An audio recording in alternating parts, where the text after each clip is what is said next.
मनुस्मृति में ऐसा लिखा हुआ है कि यदि हम गौ मास का श्राद्ध करते हैं तो 1 साल तक पितृ की मोक्ष मिल जाए, मतलब उनको, मतलब मांस खाने से, गाय के मांस से श्राद्ध करने से। है उल्टी सीधी बातें बोल रहे होंगे वो।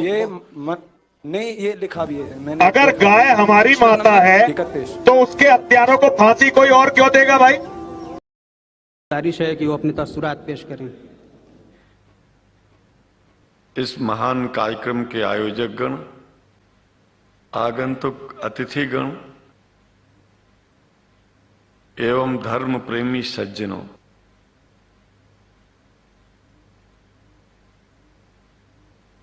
भगवान की जब कृपा होती है तो कभी धर्म की सच्चाई को जानने का अवसर मिलता है।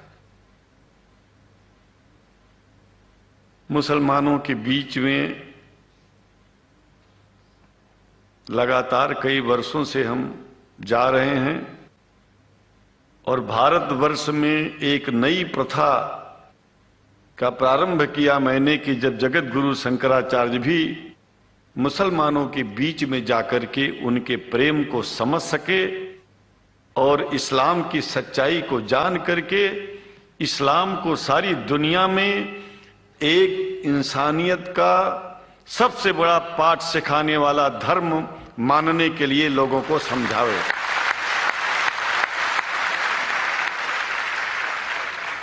जब लोग इस्लाम को बेदर्द, मुसलमान को बेदर्द, तलवार के जोर पर चलने वाला धर्म बताते हैं तो अगर शायद धरती में कोई दुखी होता होगा तो सबसे ज्यादा दुख मुझको होता है। ये न सच्चाई है और न कभी ये सच्चाई हो सकती है। जिस इस्लाम ने पहला कलमा ही कुरान शरीफ का ये बताता है कि नहीं है इबादत के काबिल सिवाय परमात्मा के और कोई, ला इलाहा इल्लल्लाह मोहम्मद रसूल अल्लाह। भला आप बताइए, वेदों का रस निचोड़ करके मोहम्मद साहब ने परमात्मा की इबादत करके परमात्मा के पैगाम को एक ही कलमे में दे दिया। इससे बड़ा ग्रंथ दुनिया में और क्या हो सकता है? अगर कुरान के पहले कलमे को ही पढ़ करके हिंदू अपने धर्म का पालन करना चाहे तो उससे बड़ा धर्मात्मा शायद कोई नहीं होगा। कुरान को हमने गहराइयों में जा करके तो नहीं अनुभव किया, लेकिन कुरान के मानने वालों के हृदय की गहराइयों में जाके देखा कि अगर इस्लाम को पूरी दुनिया अगर स्वीकार कर ले तो इसमें कोई बुराई नहीं है। इस्लाम परमात्मा के द्वारा बताया गया सिद्धांत है। इस्लाम किसी व्यक्ति का अपना नियम नहीं है, अपना सिद्धांत नहीं है। कुछ लोग भेदभाव पैदा करने के लिए इस धरती पर मुसलमानों को बेदर्द कह देते हैं, इस्लाम को बुरा कह देते हैं। मैं कहता हूं उनसे बुरा इस दुनिया में कोई नहीं है। वो शैतान के बच्चे हैं, खुदा के बच्चे नहीं हैं। क्योंकि जहां तक मेरी अपनी पहुंच है, हमने वेदों को पढ़ा, पुराण को पढ़ा, शास्त्रों को, हिंदू धर्म ग्रंथों को पढ़ा। उसके बाद में मुसलमानों के बीच में जाना शुरू किया। हमने मुसलमानों से हाथ मिलाया तो हमारा विरोध किया गया। ये अंडा खाने वालों से हाथ मिलाते हैं, शंकराचार्य कैसे हैं? अरे हमने कहा कि तुम्हारी समझ में नहीं आ रहा है। वो 5 बार इबादत कर लेते हैं खुदा की, तुम घास खाते हो और एक बार भी इबादत नहीं करते हो, तो तुमसे बड़ा अधर्मी दुनिया में कौन है? तुम अपने अधर्म को देखो। किसी के पवित्रता के सिद्धांतों का विरोध करना पहला अधर्म है। आप क्या खाते हैं, कैसे रहते हैं, अगर हमें आप दुखी नहीं करते हैं तो आपसे बड़ा इंसान दुनिया में कोई नहीं है। हम घास खाएं और आपके दिल को चोट पहुंचाएं तो हमसे बड़ा अधर्मी कोई नहीं है दुनिया में। कहने का तात्पर्य सिर्फ एक है कि मैंने ये अनुभव किया है कि ये मैं एक बात जो मैंने देखा है, आप लोगों से जो प्रेम मुझे मिलता है, लोग पूछते हैं कि आप मुसलमानों में क्यों जाते हो, आप तो शंकराचार्य हो। हमने कहा कि भाई मुसलमानों से पूछो कि हमसे इतना प्रेम क्यों करते हैं, वो हमसे जो प्रेम करेगा हम तो जाएंगे। कहा फिर क्या हम प्रेम नहीं करते क्या? हमने कहा कि हम तो तुम्हारे बीच में पैदा हुए और तुम मुसलमानों से प्रेम नहीं करते, इसलिए हम तुमसे प्रेम नहीं करते। मैं आप लोगों के बीच में आकर के एक बात बताता हूं। कुछ समय से हिंदू धर्म के नाम पर कुछ संस्थाएं हिंदू मुसलमानों में भेद पैदा करने के लिए कुछ ऐसा कार्य किया जिसकी वजह से आम हिंदू, सीधा साधा हिंदू बेचारा जान ही नहीं पाता है इस्लाम क्या है और सनातन धर्म क्या है। सनातन धर्म और इस्लाम में कोई भेद नहीं है और हिंदू धर्म तो कोई धर्म ही नहीं है। सनातन धर्म धर्म है और शायद जो संस्कृत का सनातन शब्द है, अगर किसी भाषा में उसको इस्लाम कहा जाए तो कोई बुरी बात नहीं है। इस्लाम और सनातन में कोई भेद नहीं है, क्योंकि परमात्मा एक है, परमात्मा सबका है। यह संदेश ऋषियों मुनियों ने दिया और यही संदेश परमात्मा का भेजा हुआ संदेश स्वयं हमारे मोहम्मद साहब ने इस पैगाम को हमको दिया। तो हम भेदभाव क्यों करें? यहां पर भारत का मुसलमान, एक बात बिल्कुल मैं स्पष्ट बता रहा हूं आपसे, अगर भारत का मुसलमान सो गया तो भारत सो जाएगा। इसलिए भारत को जगाना है तो मुसलमानों को जागते रहना पड़ेगा। भारत जाग जाएगा, पूरी दुनिया जाग जाएगी। यह भी मैं जानता हूं कि भारत के सच्चे हिंदुओं को, जो सच्चे सनातन धर्मी हैं, उनको मुसलमानों से प्रेम चाहिए, उनको मुसलमानों से भेद नहीं चाहिए। अगर कोई अच्छा हिंदू है, सच्चा हिंदू अपने को कहता है, तो पहले तो सनातन धर्म को मानता हो। अगर हिंदू की परिभाषा सनातन धर्म से हट करके कोई परिभाषा है तो ऐसे हिंदू धर्म को मैं तिलांजलि देता हूं। हिंदू धर्म कुछ नहीं है। फिर हिंदू धर्म वही है जो वेद को माने, पुराण को माने और सनातन को माने। सनातन धर्म धर्म है और उस धर्म को न मान के अपनी एक नई व्यवस्था चलाना शुरू कर दे, इसका मतलब यह है, और नाम भगवान का ले। एक बात और बता देता हूं, भगवान कोई आदमी की तरह नहीं है कि रोज रोज नियम बदलेगा। रोज रोज नियम बदलना आदमियों का काम है। हमारे पूर्व प्रधानमंत्री साहब, मुझे दुख होता है कभी कभी, यद्यपि लोग ये न समझ बैठे कि मैं उनका विरोधी हूं।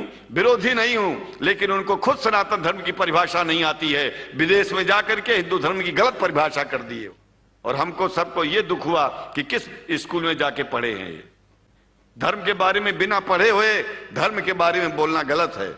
पहले धर्म को जान लेना चाहिए, फिर धर्म के बारे में बोलोगे तो प्रेम फैलेगा, शांति फैलेगी, इंसानियत सारे चारों तरफ, चारों दिशाओं में इंसानियत का प्रकाश होगा। और मैं तो कहता हूं कि अगर शंकराचार्य लोग सब मिलकर के इस विचार में स्थित हो जाएं कि सनातन धर्म वो धर्म है जो इस्लाम से अलग नहीं, इस्लाम वो धर्म है जो सनातन से अलग नहीं, और जो भेद पैदा होता है या राजनीति में होता है, साम दाम दंड भेद, ये राजनीति में है, धर्म में नहीं है। धर्म में है एको ब्रह्म द्वितीयो नास्ति, एकमेव द्वितीयम ब्रह्म ला इलाहा इल्लल्लाह। ये धर्म कहता है, ये धर्म की बात है। इसलिए हम भगवान की आराधना करते हैं, उपासना करते हैं। परमात्मा एक है और परमात्मा बार बार नियम नहीं बदलता कि धरती पर इंसान बदलते जा रहे हैं तो परमात्मा अपना नियम बदलता चला जा रहा है। एक बात याद रखिएगा, जब से शुरुआत हुई होगी और जब तक ये दुनिया रहेगी, ईश्वर का सिद्धांत एक था, एक है, एक ही रहेगा। मानने वाले आपस में भेद पैदा करें तो इसमें उसका कोई दोष नहीं है। दोष तो उन लोगों का है जो लोग भेद पैदा करके प्रतिष्ठा पा चाहते हैं। खास करके इतना जान लीजिए, धर्म भेद को मिटाता है और राजनीति भेद को बढ़ाती है। राजनीति का स्तर केवल राष्ट्र की व्यवस्था तक है और धर्म पूरे विश्व के लिए है। राजनीति से केवल आप देश का हित कर सकते हैं, लेकिन अगर विश्व का हित करना चाहते हैं तो धर्म की आवश्यकता है, और वो धर्म कुरान में स्पष्ट रूप से अच्छी तरह से समझाया गया है, बताया गया है। हमें हिंदी की कुरान भी प्राप्त है, उपलब्ध है, आज अंग्रेजी की भी मिल गई है। और हम तो चाहते हैं हाँ, कुरान शरीफ सारी दुनिया में अगर इस ग्रंथ को पहुंचाया जाए, और पहुंचाना चाहिए। मैं तो मुसलमानों से एक जरूर बात कहूंगा कि आप लोग एक चीज का ध्यान दें, आपके पड़ोस में जिस भी भाषा को जानने वाला व्यक्ति रहता हो, जिस भी भाषा को, कोशिश कीजिए कि आप इस कुरान जैसे पवित्र ग्रंथ को उसको उसकी भाषा में पहुंचाइए। और मेरी समझ में सारी दुनिया में एक कुरान पहुंचेगा तो सारी दुनिया में शांति होगी, सारी दुनिया में अमन होगा, और सारी दुनिया में ऐसे ही इतने प्रेमियों के बीच में शंकराचार्य को पहुंचने में और बोलने में कोई दिक्कत नहीं होगी, संकोच नहीं होगा। आप लोग भी निडर हो जाइए, आप लोग भी संकोच छोड़िए। हम जानते हैं कभी कभी संकोच में, कभी कभी इस देश के कुछ जो फिरका परस्त लोग हैं उनकी उल्टी सीधी योजनाओं में हम लोग एक दूसरे से मिल नहीं पाते। हम हाथ पसारे हुए आपके सामने खड़े हैं, आए हैं, हम आपको गले से लगा रहे हैं, लगाते हैं, दिल भी मिलाएंगे, गला भी मिलाएंगे, और जरूरत पड़ गई तो आप लोगों के लिए दिल कटाने की और सिर कटाने की जरूरत पड़ जाए तो इस्लाम के लिए शंकराचार्य आपका साथ देगा। क्योंकि शंकराचार्य जानते हैं इस्लाम धोखा नहीं है, शंकराचार्य जानते हैं इस्लाम बर्बादी का रास्ता नहीं है। शंकराचार्य को पता है कि जो वेद में लिखा है वही कुरान में लिखा है, इसलिए हमारा धर्म नहीं छूटेगा, हमारा धर्म और आगे बढ़ेगा। अगर हम मुसलमानों को अपना सगा मानते हैं तो मुसलमान परमात्मा का बनाया है, आदमी का नहीं। हिंदू जो अपने को कहते हैं वो भी जान लें कि वो परमात्मा के बनाए हैं, तो मुसलमानों से भेदभाव करना बंद कर दें और हमारी तरह सबसे प्रेम करें। डॉक्टर लखनऊ साहब, देखिए मैं अपरिचित था, जानता नहीं था, और मैं बड़ा प्रसन्न हूं कि वो समय निकाले और यहाँ आए। उनको तो मैं धन्यवाद क्या दूं, मैं तो ये चाहूंगा कि परमात्मा उनको शक्ति दे कि हम लोगों को सबको ऐसे ही सुंदर दिव्य बड़ी सभाओं में संबोधित करते हुए और हम लोगों के ऊपर वो स्वयं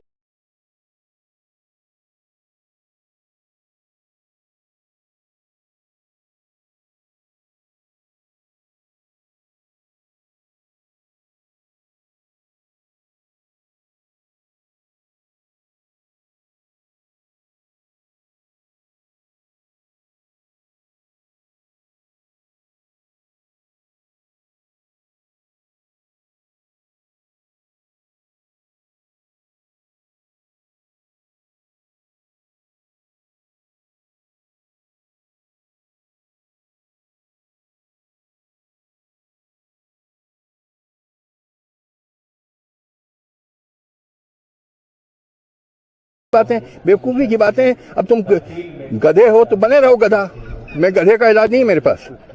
गाय को माता मानना और पूजा करना निहायत बेवकूफ़ी की बात है। गाय एक जानवर है, जैसे घोड़ा और कुत्ता होता है वैसे, उससे ज्यादा मैं नहीं मानता हूँ। आप हिंदू है ना? हाँ बिल्कुल सही, आपके नाम से लग रहा है आनंद आपका नाम है, आप हिंदू है। आपको गलतफहमी होंगी कि हिंदू मजहब में गोश्त खाना हराम है।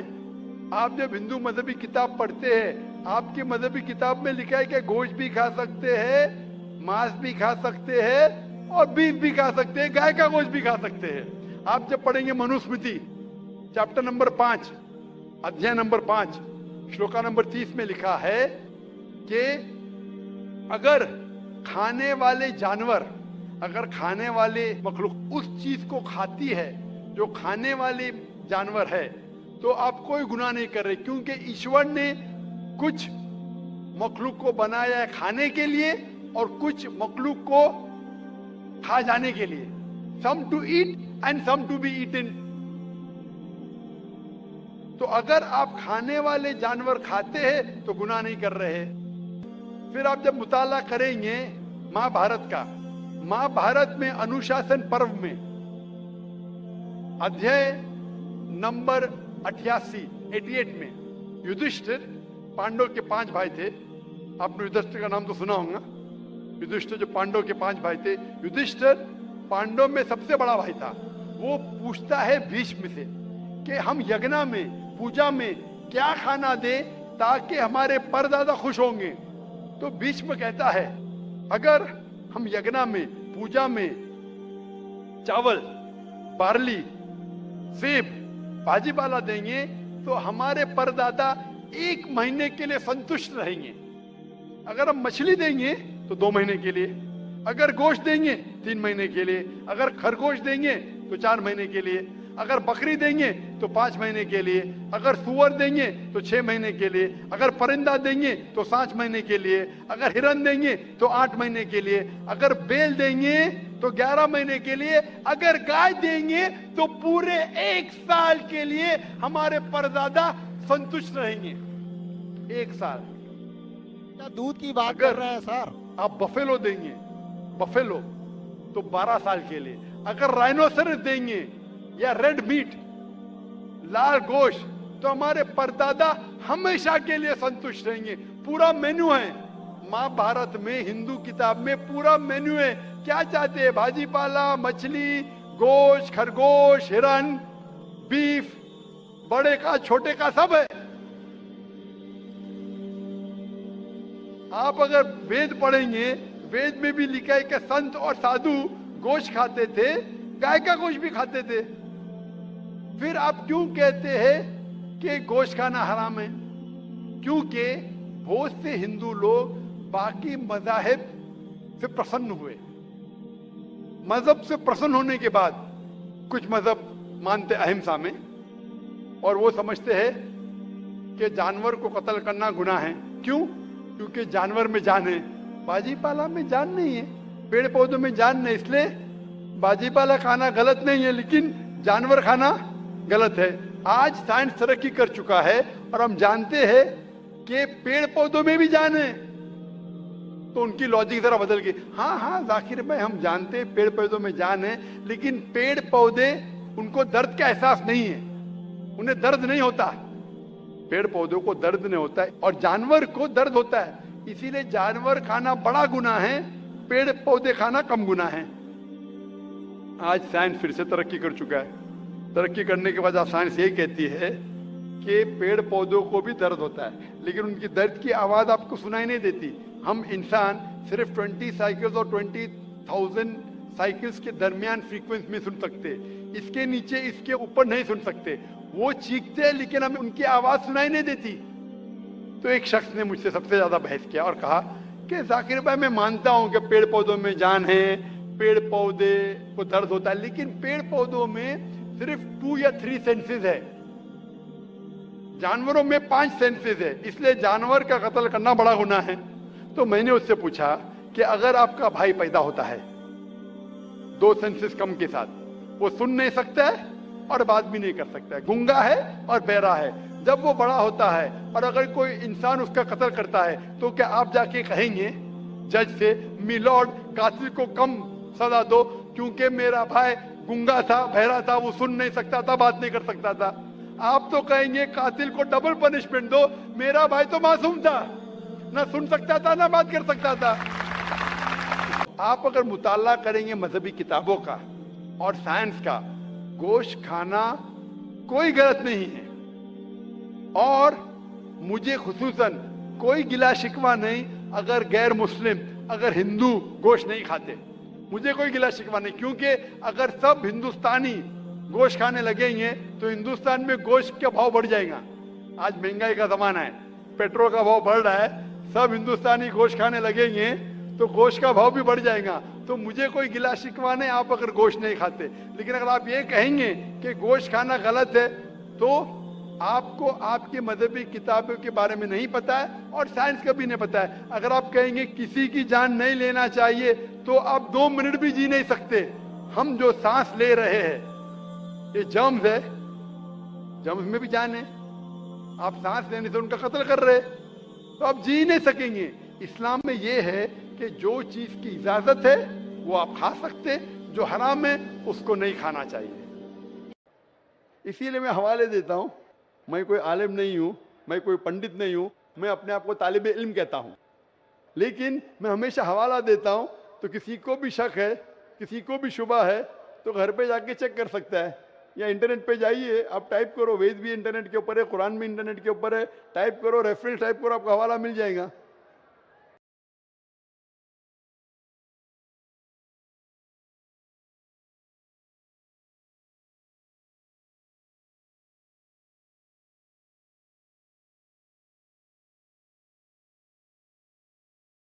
वीडियो को लाइक और सब्सक्राइब करें, बेल आइकन भी दबाएं।